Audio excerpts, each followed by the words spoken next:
संतों के महामहिम वचनों के अनुसार जो चलता है वो पुण्य एकत्रित करता है, और जो कुमार्गगामी बुद्धि के अनुसार चलता है वो पाप एकत्रित करता है। भगवान के सिवा, सुनो महापुरुषों के वचन है, भगवान के सिवा तुम किसी और का सहारा लोगे तो अंत तक तुम्हें पछताना पड़ेगा। भगवान के सिवा किसी और का सहारा लोगे तो अंत तक तुम्हें पछताना पड़ेगा और नरक जैसा जीवन हो जाएगा, नरक जैसा जीवन। भगवान के आश्रय में जो अपार सुख होता है, कैसे हम तुम्हें बताएं। ये जीव सोचता है धन का आश्रय, परिवार का आश्रय, बिल्कुल सब नाटक, धोखा ही धोखा, सच्ची वाली है।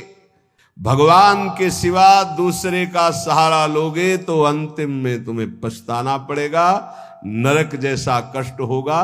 अगर भगवान का सहारा है तो सच्ची माने जीवन परम मंगल में देखने को मिल रहा है। नारकी स्थिति से जीवन परम मंगल में देखने को मिल रहा है। दूसरा, संसार के मनुष्यों से जो प्रेम किया जाता है वो अगले जन्म का निमंत्रण है, अगला जन्म का। और यदि भगवान से प्रेम किया जाता है तो परम धाम जाने का, अगला जन्म का खत्म। अब देखो तुम्हें पसंद क्या करना है। तीसरा, जिस शरीर में जितनी आसक्ति कर लोगे अगला वही जन्म उसी शरीर का मिलेगा। जैसे हिरण के शरीर में आसक्ति कर ली तो भरत जी हिरण बन गए, पुरंजन ने स्त्री में आसक्ति कर ली तो पुरंजनी बन के अगले जन्म में स्त्री बन करके जन्मा। इसलिए जिस शरीर से अधिक प्रेम कर, जो मकान से ज्यादा प्यार करता है वो छिपकली बनकर मकान में रहता है। ध्यान, जो जिससे अधिक प्यार वो ऐसी योनि को प्राप्त। तुम योनि प्राप्त करने के लिए नहीं आए, तुम भगवान को प्राप्त करने के लिए मानव देह प्राप्त किया है।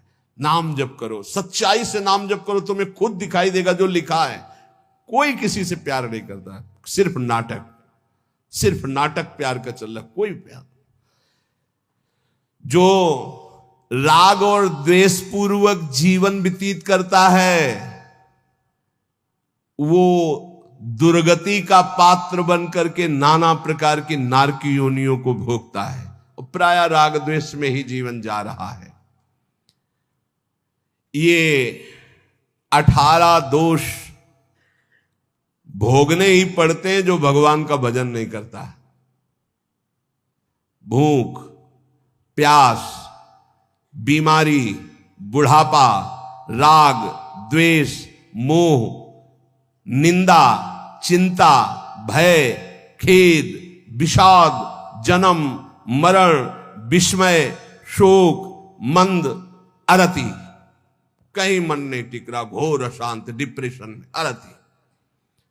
ये 18 दोष भगवत विमुख को भोगने ही पड़ते हैं। और यदि वो भगवान के आश्रित हो जाता है तो उसमें जैसे भूख है, प्यास है, बीमारी है, बुढ़ापा है, इन सब में भगवान का एक विशेष कृपा प्रसाद रहता है। देखो, बेटा और बहू की कथा सुन चुके। एक संत भगवान ने कभी शिष्य नहीं बनाए थे, श्रीधर बाबा। और जब वृद्धावस्था आई तो अपने लोग 8-10 संतों की होड़ लगती थी कि देखो आपने 1 घंटा सेवा की है, अब आप हटिए, अब हम सेवा। और जानते उनको कैसे सोच कराई जाती थी? ऐसे टांग लिया जाता था दोषण और ऐसे हाथ में कराई जाती थी। क्यों? क्योंकि भजन करते थे। सौभाग्य था किसको शौच कराने को मिले, किसको स्नान कराने को मिल जाए, किसको वस्त्र धारण। ये सौभाग्य, भगवान के सिवा किसी को अपना नहीं माना। तो ऐसे गोद में, संतों की गोद में उनकी सेवा होती थी। और अंतिम समय राधा राधा मुख से निकल रहा था, सब संत कीर्तन कर रहे थे और ऐसे पधारे, पूछो मत। ये है ना कोई शिष्य, ना कोई जगह, ना कोई 1 रुपया। तो ऐसे भगवान की तरह अंतिम समय उनकी पूजा हुई। जब उनका शरीर असमर्थ था, ड्यूटी लगती थी, अलग अलग ड्यूटी थी। कई संत भगवान अपने ड्यूटी लगी थी कि इतने बजे से इतने, और लड़ाई होती थी। देखो आपने 1.25 घंटा आज कर लिया, 15 मिनट ज्यादा कर लिया, अब आप हटिए, आप हम मुझे तो कहते यार थोड़ी देर और कर ले। मतलब लोभ लगता कि जितना अधिक मैं सेवा कर पाऊं। क्यों? क्योंकि भजन परायण थे और वहां पैदा किया है, संपत्ति दी है, लात मार रहे।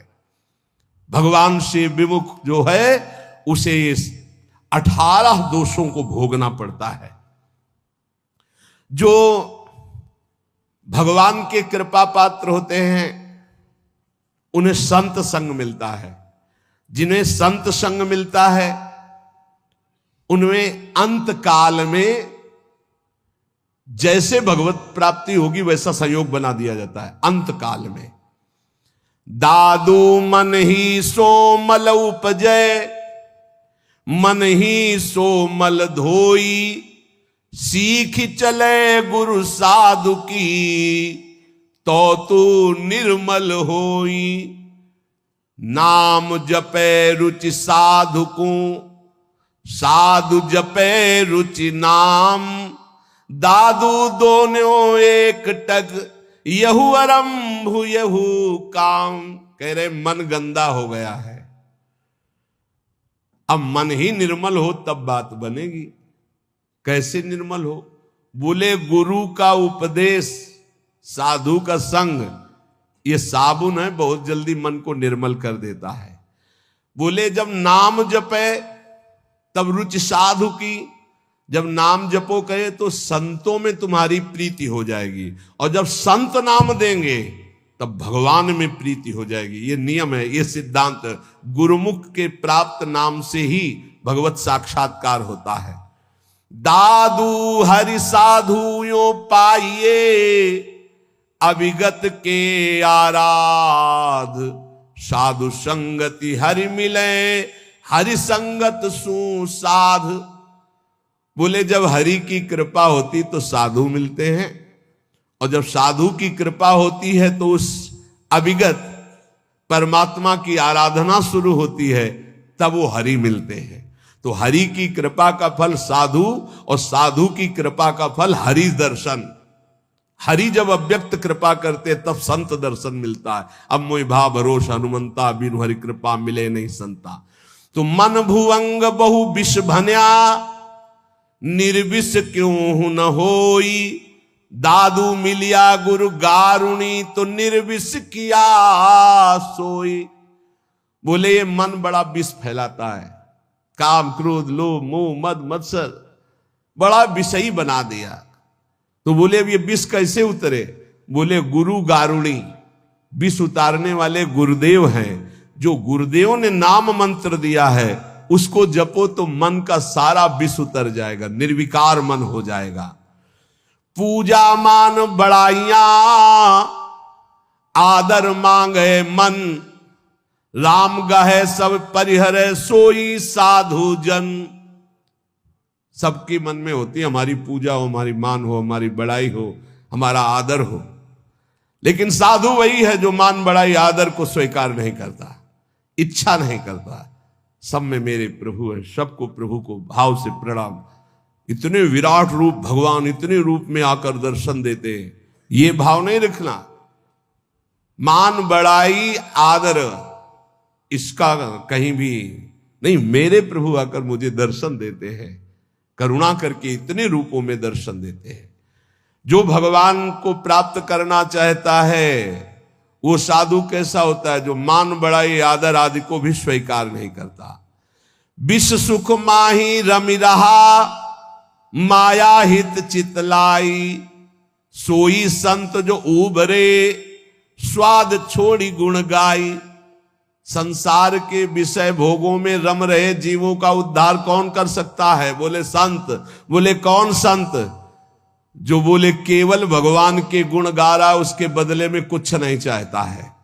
अगर कुछ चाह है, रुपया पैसा भोग सामग्री स्वाद मान बड़ाई प्रतिष्ठा, तो उसकी वाणी का प्रभाव नहीं पड़ेगा। विषयों में फंसे हुए, माया में फंसे हुए जीवों का उद्धार किससे होता है? बोले संत से। बोले किन संत से? बोले सोई संत जन उबरिया।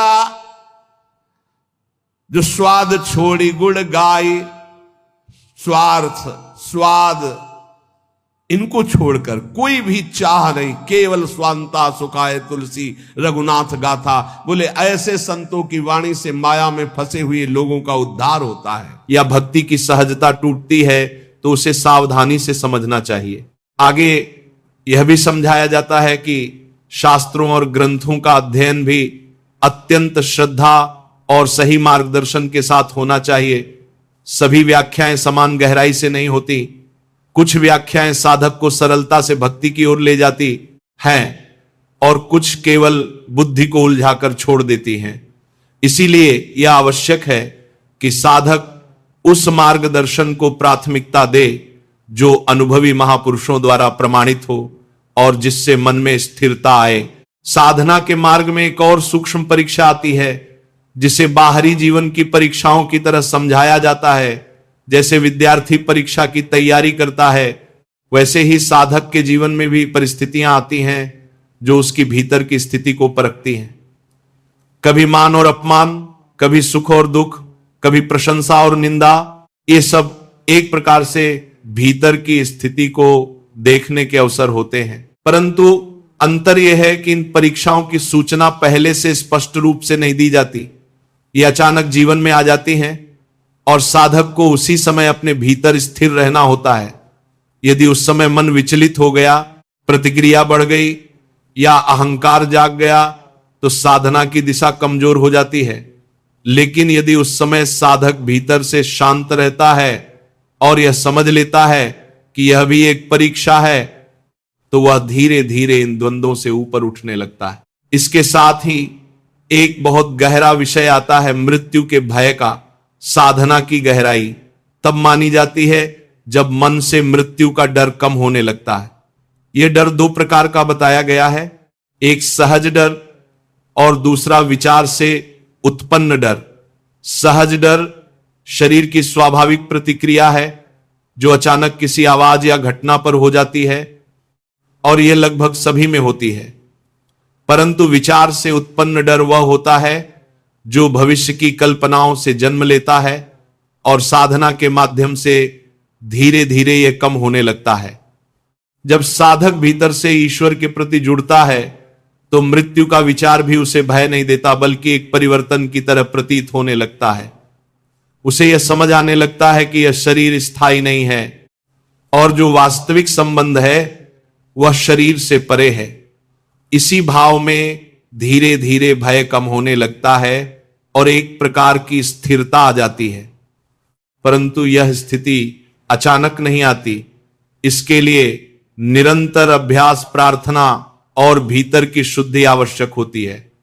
जब मन बार बार ईश्वर की ओर जाता है तब धीरे धीरे संसार का आकर्षण कम होने लगता है और भीतर एक अलग प्रकार का संतोष उत्पन्न होता है। इसी मार्ग में साधक को यह भी बताया जाता है कि जब इंद्रियों और मन में तीव्र आकर्षण उत्पन्न हो, उस समय अकेले संघर्ष करना कठिन हो सकता है। ऐसे समय में सत्संग या किसी संत का सहारा लेना आवश्यक हो जाता है, क्योंकि उस क्षण मन की गति बहुत तेज होती है और अकेले उसे रोकना कठिन हो सकता है। उस समय यदि सही दिशा मिल जाए तो मन फिर से स्थिर हो सकता है। इस प्रकार यह पूरा मार्ग केवल बाहरी नियमों का नहीं, बल्कि भीतर की निरंतर सजगता का मार्ग है, जहां हर क्षण मन की दिशा को देखा जाता है और उसे ईश्वर की ओर मोड़ने का प्रयास किया जाता है। साधना के इस मार्ग में आगे चलकर जो सबसे गहरी कसौटी सामने आती है वह है भीतर के भय और लगाव का टूटना।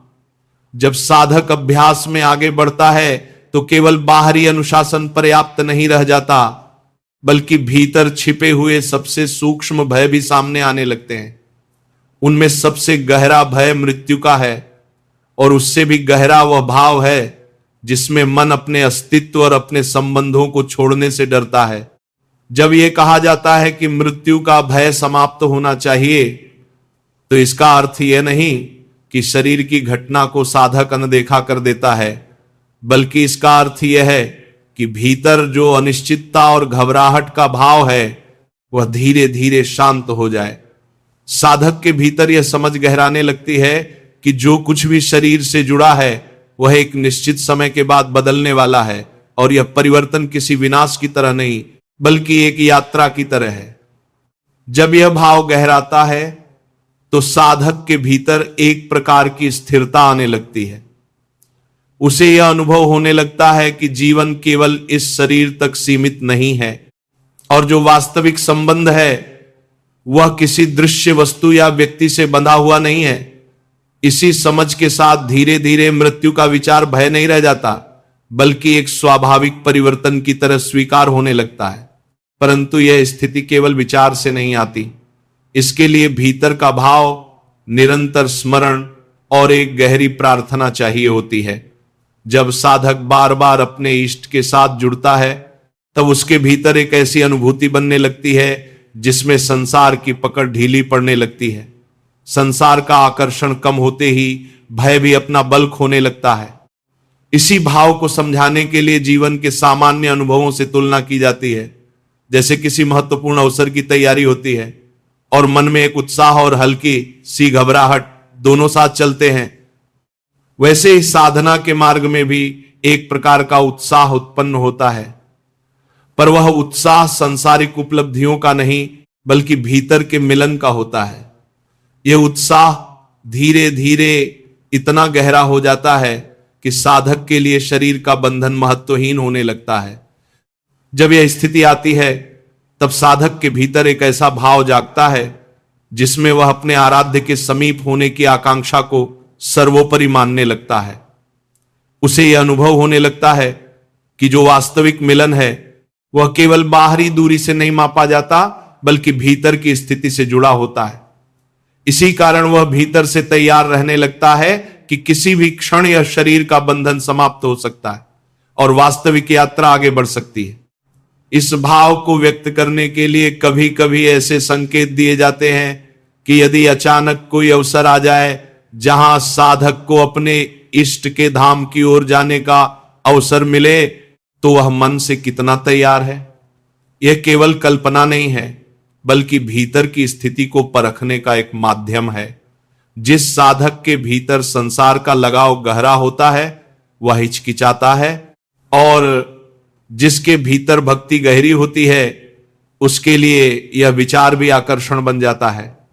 इसी के साथ एक और सूक्ष्म विषय आता है और वह है गुरु और शिष्य के संबंध का आंतरिक स्वरूप। बाहरी दृष्टि से यह संबंध मार्गदर्शन का होता है, पर भीतर यह संबंध बहुत गहरा और सूक्ष्म हो जाता है। गुरु केवल एक बाहरी व्यक्ति नहीं रहते बल्कि वे शिष्य के भीतर एक निरंतर उपस्थिति बन जाते हैं। शिष्य के विचार, उसकी स्मृति और उसकी साधना के केंद्र में गुरु का भाव स्थिर हो जाता है। यह भी समझाया जाता है कि सच्चा गुरु शिष्य के भीतर तब तक एक प्रकार की पकड़ बनाए रखता है जब तक शिष्य पूर्ण रूप से मुक्त न हो जाए। यह पकड़ बंधन के लिए नहीं होती बल्कि मुक्ति के लिए होती है। जब तक शिष्य अपने वास्तविक लक्ष्य तक नहीं पहुंचता तब तक गुरु का यह आंतरिक संबंध उसे छोड़ता नहीं है, और जब शिष्य पूर्णता को प्राप्त कर लेता है तब यह संबंध भी एक पूर्णता में बदल जाता है। इसी कारण यह कहा जाता है कि गुरु पहले शिष्य के भीतर एक प्रकार से निवास करते हैं और फिर धीरे धीरे उसे उस स्थिति तक ले जाते हैं जहां वह स्वयं स्थिर हो जाता है। जब यह स्थिरता आ जाती है तब यह संबंध किसी बंधन की तरह नहीं रहता बल्कि एक पूर्ण स्वतंत्रता का अनुभव बन जाता है। इसी मार्ग में यह भी बताया जाता है कि भीतर एक बहुत सूक्ष्म भय हमेशा बना रहता है, और वह भय है अपने वास्तविक संबंध को भूल जाने का। साधक के लिए सबसे बड़ा संकट यह नहीं है कि वह संसार में रहे या न रहे, बल्कि यह है कि कहीं वो अपने इष्ट को न भूल जाए।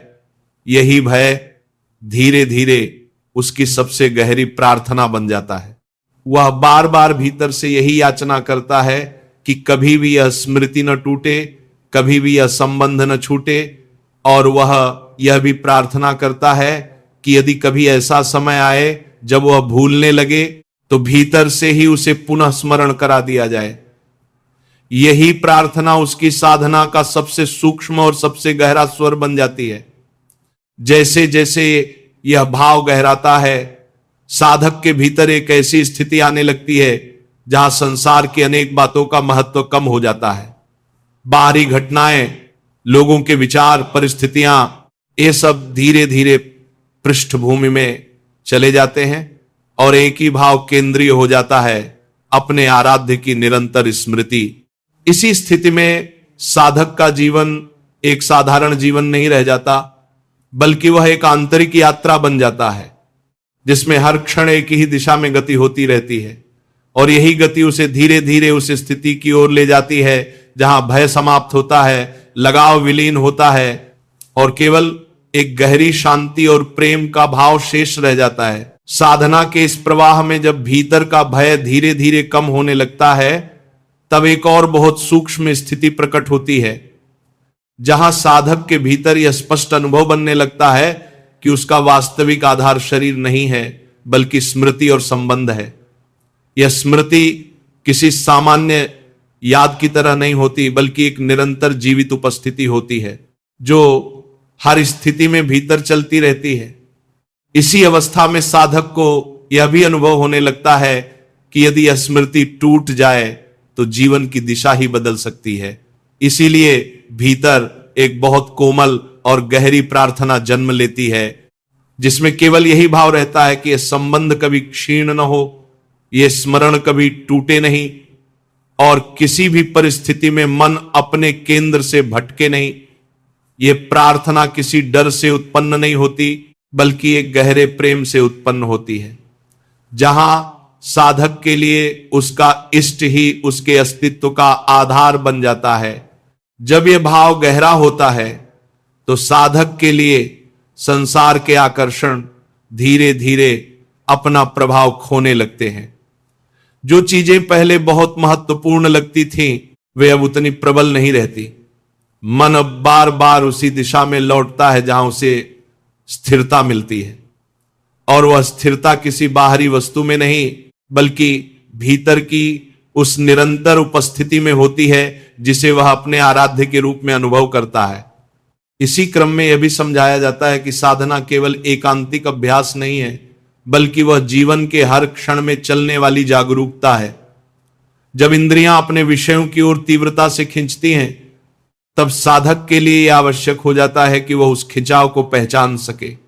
उस क्षण मन अकेला रहकर संघर्ष नहीं कर पाता, इसलिए उसे किसी सहारे की आवश्यकता होती है, चाहे वह सत्संग हो, स्मरण हो या किसी संत का सान्निध्य।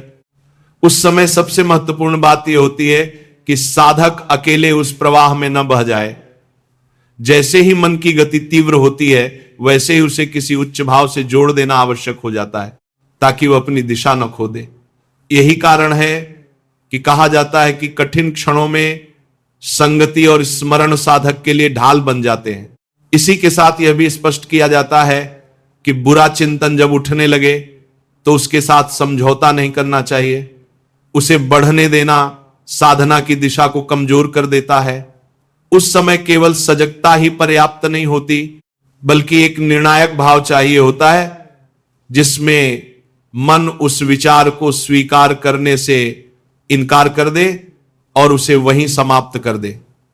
जैसे जैसे साधक इस अभ्यास में आगे बढ़ता है, वैसे वैसे एकांत भी उसके लिए परीक्षा का स्थान बन जाता है। एकांत में मन और इंद्रियां अधिक सक्रिय हो जाती हैं और वहां साधक की वास्तविक स्थिति स्पष्ट रूप से सामने आती है। इसीलिए यह बताया जाता है कि एकांत में साधना करते समय विशेष सावधानी आवश्यक है, क्योंकि वहां बाहरी सहारा कम होता है और भीतर की स्थिति अधिक स्पष्ट हो जाती है।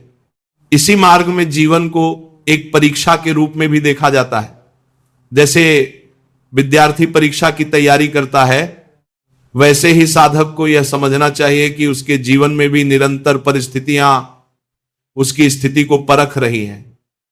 मान, अपमान, सुख, दुख, लाभ, हानि, ये सब किसी न किसी रूप में उसके भीतर की स्थिरता को देखने का माध्यम बनते हैं। परंतु अंतर यह है कि इस परीक्षा की कोई पूर्व सूचना नहीं होती, ये अचानक घटती रहती है और साधक को उसी समय अपनी स्थिति संभालनी होती है।